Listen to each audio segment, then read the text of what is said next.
అందరికీ నమస్తే, welcome back to our channel. Last వీడియోలో భీష్ముడిపై విసిరిన బాణాలు శిఖండి కాదని అర్జునుడు వేసినవని భీష్ముడు గుర్తించాడు అని తెలుసుకున్నాం కదా. తరువాతి కథ దేవయాని కచుడు. పూర్వం ముల్లోకాలపై ఆధిపత్యం కోసం దేవతలకు రాక్షసులకు గొప్ప యుద్ధం జరిగింది.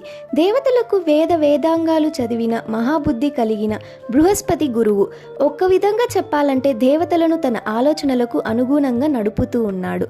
అలాగే రాక్షసులు శుక్రాచార్యుడి బుద్ధి కుశలత పైన ఆధారపడేవారు.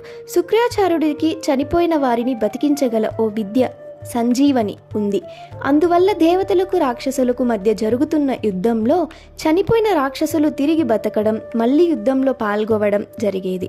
ఇలా జరగడం వల్ల ఆ యుద్ధం ఎంతకు ముగిసేది కాదు, నిరవధికంగా జరుగుతూ ఉండేది.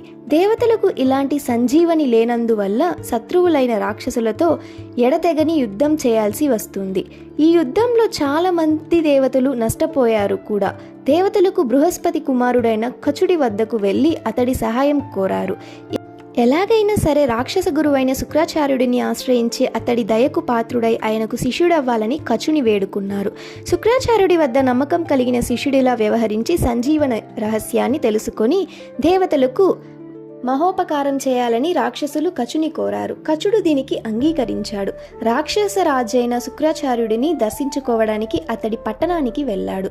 శుక్రాచార్యుడి ఇంటికి వెళ్ళిన కచుడు ఆయనకు నమస్కరించి, అయ్యా, నా పేరు కచుడు, అంగీరస ఋషి మనుణ్ణి, బృహస్పతి కుమారుణ్ణి, మీ వద్ద విద్యను అభ్యసించడం కోసం వచ్చిన బ్రహ్మచారిని. అప్పటి కాలంలో తగిన శిష్యుడు కోరినప్పుడు బుద్ధిమంతుడైన గురువు ఆ శిష్యుడికి విద్య చెప్పాలనే న్యాయ సూత్రం ఉండేది అన్నాడు. శుక్రాచార్యుడు అందుకు అంగీకరించి కచుడితో, నీవు మంచి కుటుంబానికి చెందిన వాడవే, నిన్ను నా శిష్యుడిగా స్వీకరించాను. బృహస్పతి వారి పట్ల నాకున్న గౌరవ భావాన్ని కూడా ఈ విధంగా చూపుతున్నాను అన్నాడు శుక్రాచార్యులు.